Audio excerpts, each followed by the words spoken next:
I met the devil here, and that's how I knew this was God's country. When DMX dropped that line 2 decades ago, most listeners chalked it up to lyrical flair. Today, with Sean Diddy Combs sitting in a New York courtroom on racketeering and other explicit charges, after federal raids on his Los Angeles and Miami homes, and bombshell testimony from ex-protégés, the prophecy suddenly feels less poetic and more like a warning we all ignored. Back in 2004, DMX stormed into Tim Westwood's London studio, already spitting fire. Before Westwood could finish his first question, X unloaded on the industry, calling it a bunch of D-writing bend-over-the-desk types who would do anything for radio spins. He mocked the new wave of rappers who, in his words, paid DJs and pleased executives instead of trusting raw talent. Anyone who didn't like his language could bring it, he growled, because he wasn't planning to shut up for anybody. Those on-air barbs weren't just a burst of temper, they echoed a deeper pattern. Earlier that year, X had blasted label politics on a little-known London freestyle, then doubled down in American interviews, warning that some artists were literally selling themselves to climb the charts. He framed the game as spiritual warfare, one you lose the moment you trade integrity for favors at a steakhouse. A few months later, he pressed record on a spoken-word broadside, The Industry. Over minimalist drums, he rapped that labels don't care about talent, only who'll play the game, and vowed to dress how he pleased, rap how he pleased, and swing at any vulture who reached for his plate. The track never hit radio, hardly a shock given that it names the very gatekeepers who control airplay, but it became a cult warning siren for anyone paying attention. X's distrust only sharpened after a face-to-face with Sean "Puff" Combs. Puff had initially passed on signing him, calling his voice too rough, but when Def Jam dangled a fat advance, Puffy circled back with a new pitch. "I'll lace your pockets, double what they gave you." DMX walked away, telling friends the sudden U-turn smelled like desperation and something darker. He'd rather risk obscurity than owe favors to a man he didn't trust. But the scariest story DMX ever shared wasn't about contracts or payola. It was about meeting the devil in the middle of the desert. DMX always said his life felt like a tug-of-war between heaven and hell, but the moment that crystallized it came inside an Arizona jail in 2009. Staring into a handheld camera, he shook his head at the desert sunrise he once loved and dropped a line that still chills fans. "This is God's country, because I met the devil here. If I hadn't, I'd never know I was strong enough to beat him." Pressed to name that devil, X refused. Evil, he explained, wasn't one man in red horns. It was the system that dangles money, trips, and secret dinners in exchange for your soul. The devil acts through people, he warned. No single person has that power, but the industry moves as one. The subtext was clear. Powerful figures, some wearing executive badges, some carrying legal pads, had offered him something that felt spiritually toxic, and he walked away. 4 years later on Dr. Phil, he doubled down. X said the tempter had approached him not once but 3 times, each offer shinier than the last. He read his own lyrics aloud: "The snakes, the grass, too long to see, the lawnmower sitting right next to the tree," and explained that the only way to make a real choice was to study both sides, then plant your feet on God's. That testimony reframed every outburst he'd ever had on radio. The rants about pay-for-play DJs, the warnings about artists bending over the desk, the refusal to let Sean Combs lace his pockets. To X, those weren't business offers, they were spiritual booby traps, and every time he said no, the consequences got harsher: canceled tours, mugshot headlines, and a media narrative that painted him as unhinged instead of unbought. But DMX wasn't the only one who claimed the industry tried to barter his soul. Around the same time, a sharp-tongued comedian named Katt Williams started telling eerily similar stories and paying an eerily similar price. Katt Williams hit fame with a platinum grin and a preacher's cadence, but the minute he started echoing DMX, "Hollywood makes you choose God's side or the other side," the headlines turned venomous. Between 2008 and 2011, he was arrested so often he joked it was 36 times in 36 months, each bust spawning a tabloid chorus that he'd lost his mind. The first big smear landed in a Georgia Walmart parking lot in late 2009. Someone dialed 911 claiming Williams waved a shotgun. Cops cuffed him, seized 2 guns, then quietly dropped the charges when no weapon matched the call. Katt called it a witch hunt and warned it wouldn't be the last. 3 years later, Los Angeles police raided his home, found locked gun cases and a stolen pistol, and hauled him in for child endangerment. Social services yanked his kids for 2 days, then handed them back after the DA declined to file. On the courthouse steps, Katt spat fire. "They've thrown me in jail 36 times. Now they want my babies?" By 2014, he was headlined again, this time with Marion Suge Knight. After a scuffle with a paparazzo in Beverly Hills, the woman had been filming Knight's 5-year-old son peeing behind a dumpster. Katt grabbed the camera, police called it robbery, prosecutors chased a 20-year sentence, and eventually the case fizzled. Still, the press painted him violent and unhinged. Fast forward to January 2024. 3 hours deep into his viral Club Shay Shay sit-down, Williams cracked the room quiet. "These people aren't powerful. Satan can't create anything. You either pick God's side or the other side, and we don't care about the other side." The clip tore across TikTok and Instagram, reigniting every rumor he'd ever told about predatory party invitations limitations and silent gatekeepers. 9 months later, with Sean Diddy Combs in federal custody, Katt doubled down on tour, roasting the confiscated Costco-sized baby oil drums and reminding crowds he'd been dodging Diddy's party invites for years. The mainstream finally listened, but the cost was baked in. Lost sitcoms, shelved specials, and a decade of mugshots that still pop up whenever he trends. DMX called the industry a battlefield. Katt calls it a binary choice. Both men paid in blood, ink, and courthouse hours for naming names. And with Diddy's empire now cracking open, their warnings feel less like comedy or paranoia, and more like a case file gone public. It started with one lawsuit and a 24-hour panic. On November 16, 2023, Cassie Ventura, Diddy's on-again, off-again muse, filed a chilling complaint describing years of coercion, violence, and freak-off parties that sounded like Studio 54 on steroids. Within a single day, Combs wired a reported $20 million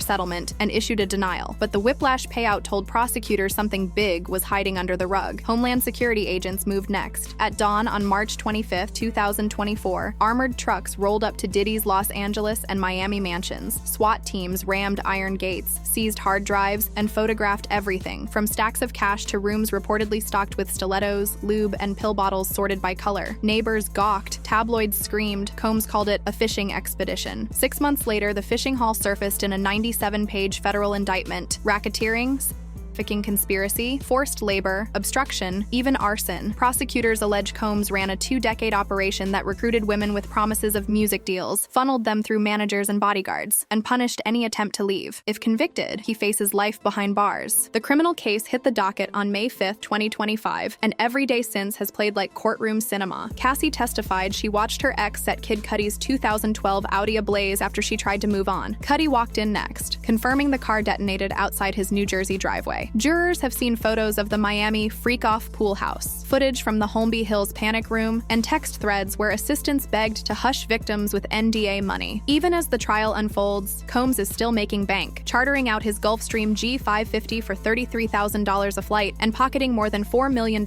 since his September 2024 arrest. The optics are brutal. The mogul who once preached black excellence is literally fueling private jet getaways while witnesses describe being trafficked across those same state lines. For fans who dismiss DMX's devil monologues and Katt Williams' Hollywood sermons, the evidence feels like prophecy fulfilled. The very behaviors X labeled souls for sale now sit in sworn affidavits. The ritual-like parties Williams hinted at are itemized on federal ledgers, and the question hanging over hip-hop is no longer, did Diddy do it, but who else knew and stayed silent? When the Cassie suit cracked open in late 2023, TikTok detectives started digging, and up popped a grainy 2004 radio clip of DMX, leaning across the studio mic. Puff's out here R-wording his own artists.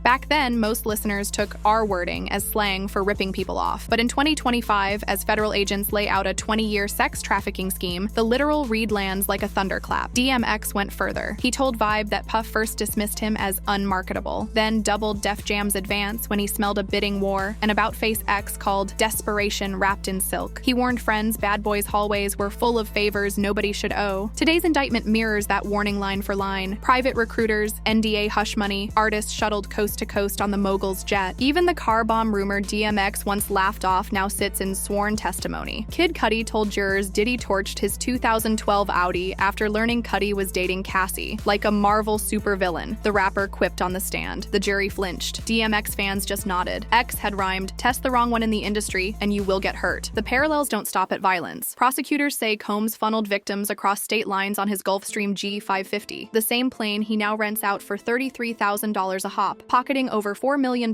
in charter fees while he stands trial for trafficking across those very routes. That loophole hustle is textbook industry math. DMX warned, they don't give a DMN about you, but they'll make a dime without you. 2 decades ago, the gatekeepers labeled those bars paranoid. Today, they read like an affidavit with a beat. And if DMX's buried tape just mapped straight onto a federal RICO case, what other crazy warnings are about to age into evidence? The Combs courtroom is packed, but listen closely and you'll hear another sound. The vacuum where hip-hop's biggest voices used to be. Jay-Z, DJ Khaled, French Montana, men who once called Diddy family have gone radio silent while subpoenas fly. Prosecutors even hinted they might compel testimony from Roc Nation brass after an anonymous accuser claimed she was assaulted at a 2000 VMAs after party involving both moguls. The civil suit fizzled in April, but the grand jury wants records anyway. Inside the courtroom, witnesses confess they stayed quiet for fear of career exile. Makeup artist Andrew Kaplan told jurors he accepted immunity before testifying, admitting he once brushed off the freak-off scene as just how the industry works if you want to keep a job. Another alleged victim can't be found. Prosecutors say even her lawyer has gone dark, a disappearing act that could sink one count of the indictment. Outside, performers are picking sides in real time. When Kid Cudi confirmed Diddy firebombed his Audi, Young Thug blasted him on Instagram for snitching, a post that racked up 500,000 likes in 4 hours before Thug's publicist deleted it. The message was clear: speak up and risk the label rat. Stay silent and keep your streams. Media analysts now call it the survival calculus, the same choice DMX framed as spiritual warfare, and Katt Williams boiled down to God's side or the other side. Bloomberg's business column even asked how corporate America kept embracing Combs despite so many signs of trouble, concluding that billions in brand deals drown out whisper rumors until the feds walk in with a battering ram. Week 2 of testimony spotlighted that hypocrisy. Homeland Security agents showed jurors photos of Miami closets stocked with spiked heels and pill canisters. Defense lawyers countered with glitzy clips of Diddy praising Black excellence at Davos. The clash of images forced fans and Fortune 500 execs to ask how many glossy sponsorship decks were built on victims' silence, and the silence may not hold. Reuters notes prosecutors can still widen the RICO net if fresh witnesses flip, a real risk as former bodyguards and chauffeurs weigh immunity deals against perjury time. Each new subpoena rattles another plaque-lined studio wall, reminding bystanders that neutrality can morph into obstruction once the paperwork lands. So the industry watches, calculating, speak now and lose the VIP pass, or stay quiet and pray the next knock isn't on your door. For DMX and Katt Williams, choosing the first option cost them years of headlines and handcuffs, yet history is bending their way. The question is, who else will decide that survival means finally breaking the silence? When Homeland Security trucks smashed through Combs's gates in March 2024, most executives treated it as a one-off scandal. A year later, the damage is radiating outward, into boardrooms, brand decks, and any backstage corridor still hiding open secrets. Brand exodus. Spirits giant Diageo quietly cut its 15-year tie with Diddy, then swapped his once flagship Ciroc vodka for LeBron-backed Lobos 1707, proof that even billion-dollar partners now read legal filings before endorsement decks. Adidas, Live Nation, and 2 streaming platforms have placed indefinite holds on future deals, waiting to see whether the RICO jury believes Cassie, Kid Cudi, and the former assistants who mapped Combs's alleged trafficking routes. Pure silence cracking. Prosecutors have already floated subpoenas for high-profile bystanders who attended the 2000 VMAs after-party named in sealed court filings. Industry lawyers warn that neutrality turns into obstruction the moment a grand jury target list expands. Cultural reset. Journalists are revisiting every troubled artist headline the 2000s churned out: DMX's arrests, Katt Williams's mugshot carousel, and asking whether those stories were punishment for refusing the very compromises now on trial. NPR dubbed it hip-hop's number Me Too moment, delayed but unavoidable. What's next? Reuters notes the government can widen the indictment if fresh witnesses flip. Each immunity deal tightens the net on execs who once moved like untouchables. And if Combs falls, RICO case law will hand prosecutors a template they can stamp on any label whose freak-off ledger looks too much like Bad Boys. DMX framed that reckoning 2 decades early. The industry don't give a DMN about you, but it can't make a dime without you. Now, as jurors watch Kid Cudi point to a blown-up Porsche and Cassie detail hush money wired within 24 hours, the crowd outside the courthouse is finally connecting the dots he drew. So the final question lands on every artist, exec, and fan. If the silence is breaking, what else have we agreed not to hear? Stick around, because the next deep dive follows the paper trail to a different open secret, and the evidence is already hiding in plain sight.